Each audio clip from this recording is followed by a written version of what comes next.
라오스 단기 선교를 다녀온 지가 벌써 2주가 지났습니다.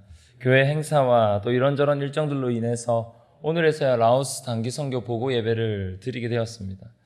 먼저 이 자리를 통해서 라오스 단기 선교팀을 대표하여서는 함께 해주신 양정교회 모든 성도님들께 감사의 인사를 좀 전하고 싶습니다. 마치 바울이 많은 교회들의 중보기도와 물질적 후원을 얻었으므로 그가 계속하여서 선교 여행을 떠날 수 있었던 것과 같이 저희가 작년에 이어 올해에 이르기까지 라오스 단기 선교를 다녀올 수 있었던 것이 양정교회의 든든한 후원과 또 기도와 물질이 아니었다면 저희가 어떻게 다녀올 수 있었겠습니까? 그런 의미에서 다시 한번 진심으로 우리 양정교회 모든 성도님들에게 감사드리고 싶습니다. 저희 단기 선교팀은 이번 단기 선교의 표어를 만일 이 사람들이 침묵하면 돌들이 소리 지르리라 라는 표어를 정하여 다녀왔습니다. 그 땅에, 그 라오스 땅에 많은 사람들이 예수님을 알지 못하고 또 그들을 위한 직접적인 복음 전파는 불가하지만 그럼에도 불구하고 복음은 그 땅 가운데 여전히 전파되어질 수밖에 없고 그리고 그 땅에 반드시 복음의 물결이 일어나리라는 소망과 믿음을 가지고 있었기 때문에 저희가 이 주제를 정할 수 있었습니다. 어쨌든 이번 단기 선교는 작년에 이어 처음부터 거는 기대감이 컸습니다. 작년에 다녀왔던 청년들은 다시 한 번 더 라오스라는 어떤 그들만의 유대감 또 그들이 가지고 있던 기대감 그런 것들을 가지고 있었을 뿐만 아니라 또 고맙게도 작년에 고등부에서 청년부로 올라온 5명의 신입생들 중 1명도 빠지지 않고 모든 신입생들이 함께 참석하여서 더욱더 풍성한 단기 선교 현장을 경험할 수 있었습니다. 그리고 2015년도에는 저를 포함하여서 18명의 단기 선교 팀원들이 꾸려졌었다면 이번 올해는 그 시작부터가 25명이라는 작년에 대비하여 150%에 가까운 성장률을 보이기도 했습니다. 모든 팀원들 각자의 그 기대감이 클 수밖에 없는 상황이었죠. 또 이전에는 한번 다녀왔던 팀원들이 그들만의 노하우를 가지고 그것을 팀원들에게 잘 전수하며 팀을 꾸리기 시작했고 또 작년에 비해 훨씬 더 깊은 모임과 다양한 프로그램들을 준비하며 진행할 수 있었습니다. 하루하루 가는 날이 다가올수록 우리의 흥분도와 기대감은 훨씬 더 높아졌고 저에겐 이번 단기 선교가 나름 성공한 단기 선교라는 그런 확신감도 더욱더 높아졌습니다. 그런데 역시나 문제는 예상치 못했던 부분들에서 생기기 마련이지요. 먼저는 자신의 시간을 포기하고 헌신하기로 결정했던 25명의 팀원들 중에 하나 둘씩 이 팀을 이탈할 수밖에 없는 상황들이 일어나게 되었던 겁니다. 팀을 포기하고 단기 선교를 포기할 수밖에 없었던 그들의 상황이 충분히 이해할 수밖에 없는, 이해가 갈 수밖에 없는 상황이긴 했지만 전체 팀에 미쳐지는 영향력 또한 무시할 수 없었습니다. 또 처음에는 힘차게 출발했던 준비 모임들이 사실 시간이 지나면 지날수록 하나 둘씩 힘을 잃어가기 시작했고 시간이 지날수록 준비하는 일들에 많은 팀원들이 좀 지쳐하는 기색이 역력했습니다. 게다가 아시다시피 다수의 청년들로 구성되어져 있는 팀이기 때문에 열정과 패기가 굉장히 강합니다. 하지만 그에 따라 분위기도 굉장히 쉽게 타기 마련이죠. 참 개인적으로 많은 고민이 들었습니다. 제가 가지고 있는 리더로서의 역량이 굉장히 부족하다라는 것을 절실히 경험했고 또 분명 이 팀이 동일한 목적을 가지고 있지만 그 목적과 그 열정들을 한 곳으로 모으기에는 제가 한없이 부족하다라는 것을, 제가 한없이 약하다라는 것을 깨달았습니다. 흔히 말해서 팀이 리더에 의해서 장악이 되지가 않는 겁니다. 이제 한 달이 채 남지 않은 상황에서 이대로 단기 선교로 갔다가 이제 25명에서 20명으로 줄어버린 그 모든 팀원들이 실족하고 돌아올 것이 뻔한 상황이었습니다. 그렇게 새벽마다 기도를 하고 또 하나님 앞에 고민을 쏟아내어 놓던 중에 문득 바울이 떠올랐습니다. 바울에게는 이런 어려움이 없었을까? 그가 선교 여행을 준비하면서 그는 항상 탄탄대로의 길을 걷기만 했었을까? 그에게 선교란 정말 식은 죽 먹기였을까? 오늘 본문은 아니지만 사도행전 10장에서 바울은 아시아에서 복음을 전하려 했지만 성령님의 인도하심에 따라 마게도냐로 그의 발걸음을 이동할 수밖에 없는, 옮겨야만 하는 사건이 생기게 되었습니다. 그 당시 그 바울의 마음이 어떠했을까요? 성경은 사실 그의 감정과 생각을 전혀 기록하고 있지는 않습니다. 하지만 그도 우리와 같은 성정을 가진 사람이기에 그의 계획이 흔들리고 꼬이기 시작했을 때 바울 역시, 우리에게 알려진 선교의 대가인 바울 역시 고민과 불안함에 사로잡혀 있었을 겁니다. 그가 철두철미하게 준비했던 모든 상황들이 꼬이기 시작하는 그 상황 앞에서 그가 또 얼마나 막막해 했겠습니까? 그런데 그럼에도 불구하고 그는 마게도냐로 그의 발걸음을 옮깁니다. 한편으로는 성경에서 그의 감정과 생각을 기록하고 있지 않다라는 것은 그의 감정과 생각을 나타낼 이유 없이 하나님 앞에 순종했다라는 것을 의미하겠죠. 그는 그렇게 마게도냐로 그의 발걸음을 옮깁니다. 그가 그렇게 아시아에 대한 모든 계획을 잡고 있었던 그가 마게도냐로 일순간 그의 계획을 틀 수 있었던, 하나님 앞에 그렇게 순종할 수 있었던 이유가 무엇이었을까요? 오늘 우리가 함께 읽었던 본문 9절에서는 그것에 대해 함께 설명하고 있습니다. 9절의 본문을 우리 함께 읽어보도록 하겠습니다. 함께 읽겠습니다. 나에게 이르시기를 내 은혜가 내게 족하도다. 이는 내 능력이 약한 데서 온전하여 짐이라 하신지라. 그러므로 도리어 크게 기뻐함으로 나의 여러 약한 것들에 대하여 자랑하리니 이는 그리스도의 능력이 내게 머물게. 아멘.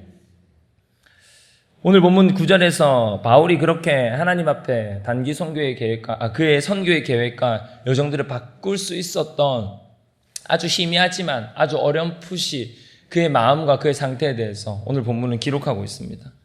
바울이 그렇게 선교의 상황과 방향들을 바꿀 수 있었던 것, 그것은 바울이 언제나 예수 그리스도의 능력이 그의 삶에 묻어나오게 하기 위해서 스스로의 약함을 자랑할 수 있는 믿음과 신앙을 가졌기 때문이라고 오늘 본문은 이야기하고 있죠. 이것이 무슨 말이겠습니까?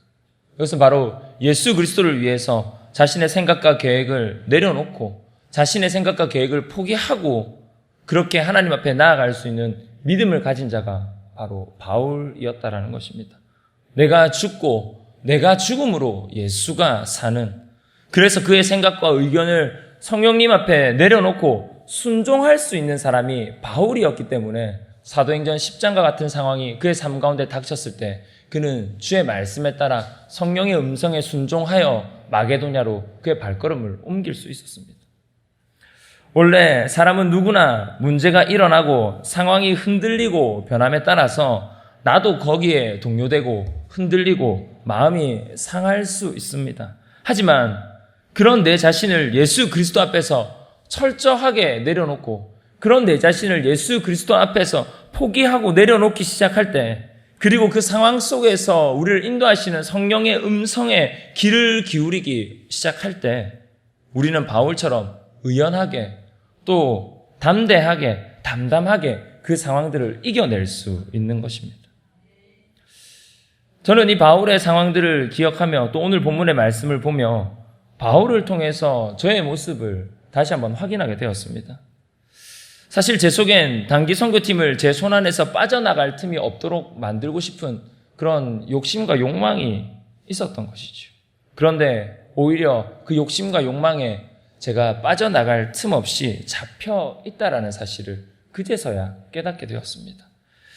하나님이 아닌 제가 이 팀의 주인이 되고 싶었고, 하나님이 아닌 제가 이 팀의 리더가 되고 싶었고, 하나님이 아닌 제가 이 팀의 책임자가 되고 싶어 하고 있었다라는 것입니다.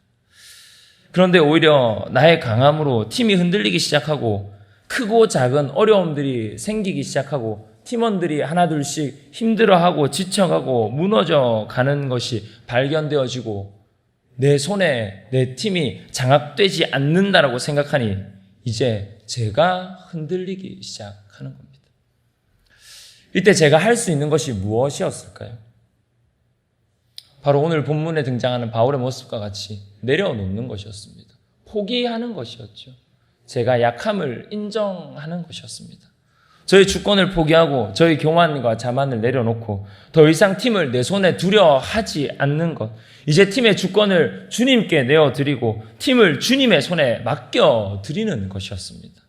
더 이상 저의 생각과 의견과 감정으로 지배되어지는 팀이 아니라 우리 팀 가운데 하나님의 통치가 회복되고 하나님의 다스리심이 회복되어 우리의 팀의 진정한 리더이시고 주인이시고 책임자 되시는 여호와 하나님, 그분께 우리 팀의 모든 것을 의탁해 드려야 한다는 것을 그제서야 제가 깨닫게 되었다는 것입니다. 여러분, 우리는 왜 그렇게 해야 합니까? 우린 왜 우리의 모든 것을 주님께 내어드려야 하고, 왜 우리의 약함을 인정해야 하고, 왜 내 것을 포기하는 믿음과 신앙, 그 결단들을 가지고 우리의 인생을 살아가야 하는 것일까요? 왜냐하면 우리의 삶은 내 능력과 내 강함으로 살아가는 것이 아니기 때문입니다. 그리고 내 삶의 주인이 바로 내가 아니기 때문이죠.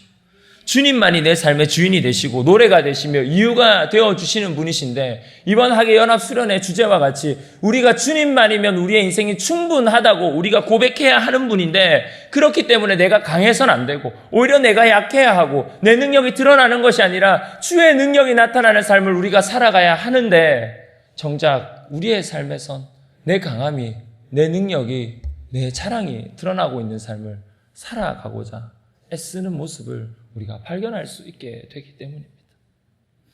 물론 그렇다고 그리스도인들이 우리의 모든 삶을 어영부영 그리고 여차저차하면서 살라는 것이 아닙니다.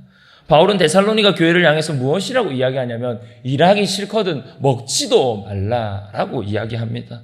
그가 이렇게 이야기하는 것은 그 정도로 우리의 삶 가운데 게으름을 경계하는 것이고, 그 정도로 우리의 삶을 열심히 애씀 가운데 살아가야 함을 이야기하는 것이죠.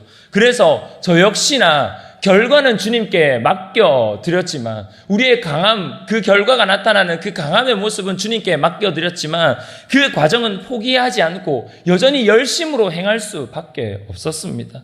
우리 모든 팀원들이 이 메시지, 오늘 제가 나누고 있는 이 메시지를 함께 나누면서 최선을 다하되 그 결과는 주님께 맡겨드리자고 함께 마음을 나누었고, 주권을 주님께 맡겨드리자며 계속하여 함께 모임을 가져갈 수밖에 없었던 것이죠. 그래서 팀원들 역시 어려움 가운데, 힘듦 가운데 우리의 약함을 자랑하며 오히려 끝까지 모든 일에 최선을 다하기로 애쓰기 시작했습니다. 저는 오늘 말씀을 나누면서 바라는 것은, 저와는 달리 성도 여러분 모두가 하나님 앞에서 우리의 강함이 아닌, 우리의 능력이 아닌, 우리의 자랑이 아닌 우리의 약함을 자랑하며 드러내실 수 있는 그런 겸손한 자세를 가지시는 양정교회 성도님들 되시기를 주님의 이름으로 축복합니다. 여러분, 그때 우리의 약함을 인정하고 우리의 능력 없음을 주님 앞에 고백하기 시작할 때, 주님은 우리의 삶에 직접 개입하시고 역사하시고 진정으로 세상 그 무엇보다 크고 강하신 그분의 영광의 빛을 우리의 삶 가운데 비춰주시기 시작하실 것입니다. 내가 강하다는 것, 내 능력이 있다는 것, 내 강함을 드러내고 산다는 것, 내 능력을 드러내고 산다는 것, 이것이 내가 내 생각에 옳은 대로 사는 것입니다. 요즘처럼 모든 것이 나를 중심으로 돌아가는 이 세대에서는 자기 생각대로 사는 것이 소신 있고 줏대 있는 것이고 능력 있고 당당한 삶이라고 이야기합니다. 그러나 성경은 우리에게 그렇게 이야기하지 않습니다. 성경은 자기 생각에 옳은 대로 행하는 것을 분명 죄라고 이야기합니다. 내 강함을 드러내는 것을 죄라고 말한다는 것입니다. 하나님의 뜻이 아닌 내 생각이 옳다라고 주장하고 내가 하나님보다 강할 수 있다라고 여기는 것이 교만이자 자만이라는 것입니다. 우리 삶에 일어나는 대부분의 문제는 우리가 옳고 내가 진리라고 생각하는 각자 자기 생각에 옳은 대로 그 생각과 그 사고를 가지고 살아가는 그 때문에 우리의 삶에 문제가 발생하기 시작하는 겁니다. 다시 한번 축복하며 소망하는 것은 내 생각과 감정과 판단을 멈추고 진리의 성령님께 우리의 뜻을 구하고 죄를 피하실 수 있는 사사기 삶의 모습이 아니라 하나님이 원하시는 참된 하나님의 백성의 모습을 가지고 살아가시는 성도 여러분 되시기를 주님의 이름으로 간절히 축복합니다. 여러분, 그렇다면 제가 앞에서 계속 이야기하고 나누었던 포기, 내려놓음, 나의 약함을 인정하는 것, 바울의 모습을 통해서 제가 발견하게 되었다라는 것, 제가 그것을 통해서 무엇을 얻을 수 있게 되었었을까요? 우리 팀이 그것을 통해서 어떤 것을 우리가 함께 누렸었을까요? 무엇보다 먼저는 하나님의 일하심을 경험할 수 있었습니다. 발등에 불이 떨어져서인지는 잘 모르겠지만 자발적인 모임들이 생겨나기 시작했습니다. 저녁 늦게까지 여러 팀들이 그레이스홀에서 모여서 교회 불을 밝히기 시작했습니다. 하나둘씩 모임을 가지기 시작했고 하나둘씩 그 자리에서 기도하기 시작했습니다.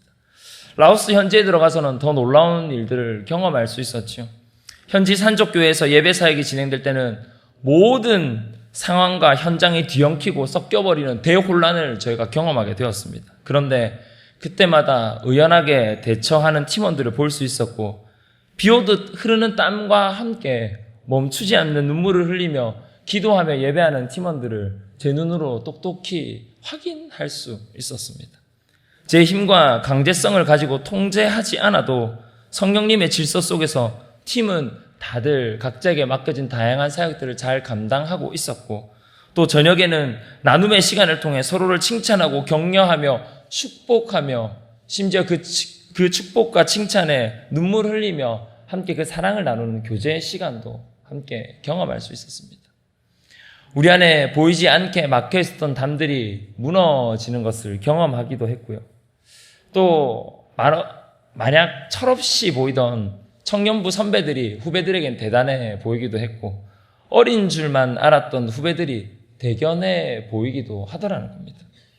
이것이 어디 한 사람을 통한 팀의 리더였던 저를 통해서 일어난 일이었겠습니까? 강제적인 힘과 능력이 아닌 하나님이 주시는 마음 안에서 하나님의 일하심을 드러내고자 할 때 팀 안에서 일어난 제가 제 욕심을 포기하고 제 강함을 포기하고 제 능력과 저의 통제력을 포기할 때 팀 안에서 자생적으로 자발적으로 일어난 하나님의 역사하심이었던 것입니다. 그리고 또 놀라운 것은 주일날 현지교회에서 예배를 드리며 알아듣지 못할 말들로 현지교회 목사님의 설교를 듣게 되었는데요. 그날 설교의 본문이 바로 오늘 우리가 이 시간 함께 나누고 있는 고린도후서 12장 1절에서 10절의 말씀이었습니다. 우리 팀이 라오스 땅을 밟기 전에 주님 앞에 함께 먼저 나누었던 말씀이었고 그리고 그 땅에서 라오스인들과 함께 나누었던 말씀이었으며 오늘 우리가 이 자리에서 함께 나누는 이 말씀 고린도후서 12장 1절에서 10절까지의 말씀이라는 것입니다. 이것이야말로 하나님이 이번 단기 선교 팀원들에게 내 능력과 내 약함을 주님 앞에 자랑하고 내 능력을 포기하고 내려놓을 때에 하나님의 역사하심을 경험하게 될 것이라는 그 메시지를 하나님께서 우리에게 주시고 싶었던 것이 아니었을까라고 생각해 보게 됩니다. 양정교회 성도 여러분, 선교를 다녀오면 많은 분들이 궁금해 하십니다. 팀원들이 얼마나 효과적으로 또 효율적으로 사역을 하고 돌아왔을까? 그 땅에 어떤 영향력을 미치고 왔을까? 그런 질문들을 하곤 하시지요. 사실 저희가 가서 한 것은 아무것도 없었습니다. 오히려 저희가 가서 선교를 받고 저희가 배우고 저희가 경험했고 내 것을 포기함으로 내 것을 비움으로 오히려 우리의 삶을 채우시는 하나님의 역사를 경험하고 돌아왔다라는 것이죠. 바라기는 양정교회 모든 성도님들 단 한 번씩이라도 단기 선교의 그 현장과 그 경험들을 함께 누리실 수 있기를 주님의 이름으로 축복합니다. 또한 많은 분들의 관심사 중에 하나가 무엇이었냐면 유정환 전도사는 살이 얼마나 빠졌을까였습니다. 그런데 제가 다녀와서 가장 기분 좋게 들었던 칭찬이 하나 있었는데요. 그것이 무엇이었냐면 전도사님 확실히 살은 빠진 것 같네요. 그런데 얼굴은 훨씬 더 좋네요 였습니다. 살은 빠졌는데 왜 얼굴은 훨씬 더 보기 좋았을까요? 때깔이 좋아진 겁니까? 왜 제 얼굴은 더 보기 좋았을까요? 하나님 앞에 내려놓고 포기하고 스스로 약해지는 방법을 이번 단기 선교를 통해 조금이나마 경험했고 그때 그곳에서 능력이 되시고 소망이 되시며 우리의 길이요 진리요 생명 되시는 그 예수 그리스도를 경험했기 때문인 것이죠. 이게 어디 저뿐이겠습니까? 함께 다녔던 20명의 모든 단기 선교 팀원들이 주님 앞에서 함께 경험하고 함께 누렸던 은혜이지 않겠습니까? 몸은 고되고 땀은 많이 흘렸어도 그곳이 주 예수와 동행하는 하늘나라였으니 돌아왔던 단기 선교 팀원들의 표정이 그리 밝을 수밖에 없었던 것 아니었겠습니까? 이제 말씀을 맺겠습니다. 말씀을 맺으며 하나님의 뜻과 하나님의 대의 앞에서 하나님의 큰 뜻 앞에서 우리의 강함을 내세우는 것이 아니라 우리의 약함을 자랑하고 포기할 줄 아는 것은 우리 신앙의 성장과 성숙을 가져오게 합니다. 바라기는 이번 단기 선교를 다녀온 팀들은 그 영향력을 가정과 직장과 학교와 교회 가운데 계속해서 흘려보낼 수 있기를 주님의 이름으로 축복합니다. 또한 양정교회 성도님들께서는 신앙의 성장과 성숙을 사모하여 하나님 앞에 스스로의 약함을 선택하며 살아가실 수 있는 믿음의 결단과 그 믿음의 용기를 가지고 살아가시기를 주님의 이름으로 축복합니다. 오늘 말씀을 맺으면서 10절의 말씀을 함께 읽기를 원합니다. 바울이 그토록 자신의 약함을 자랑하려고 했던 이유, 그가 바로 이것 때문이었습니다. 10절의 말씀을 함께 읽겠습니다. 그러므로 내가 그리스도를 위하여 약한 것들과 능욕과 궁핍과 박해와 공고를 기뻐하노니 이는 내가 약한 그때의 강함이니라. 아멘. 우리 양정교 모든 성도님들이 내가 약함으로, 그리스도를 위하여 약함으로 능욕과 궁핍과 박해와 공고를 받는다 할지라도 우리의 삶이 날마다 주님 앞에서 기쁨이 가득한, 그래서 내가 약함으로 강함 되시는 주님을 경험하실 수 있기를 주님의 이름으로 간절히 축복합니다. 기도하겠습니다. 주님 감사합니다. 우리에게 하나님께서 허락하신 그 사명을 기억하게 하여 주시고 특별히 20명의 팀원을 라오스 땅 가운데 보내셔서 그 땅에서 하나님의 복음을 전하게 하시고 하나님의 나라가 이루어지는 역사 가운데 함께 동참하게 하신 이 모든 것이 주님의 은혜였음을 하나님 우리가 이 시간 함께 고백합니다. 하나님 바라고 원하는 것은 오늘 우리가 함께 나눴던 말씀과 같이 내가 약하고 내가 능력이 없으므로 오로지 주를 위하여서 내가 그렇게 살아가기로 결단하게 될 때에 내 삶 가운데 더욱더 능력 되시며 강함 되시는 그 주님을 경험하며 살아가는 우리 양정교회 모든 성도님들 될 수 있도록 주님께서 인도하여 주시옵소서. 감사드립니다. 이 모든 말씀 우리 가운데 살아계신 내가 약할 때 강함 되시는 주 예수 그리스도 이름으로 기도드립니다. 아멘. 이 시간 단기 선교 팀장이셨던 박창진 안수 집사님 나오셔서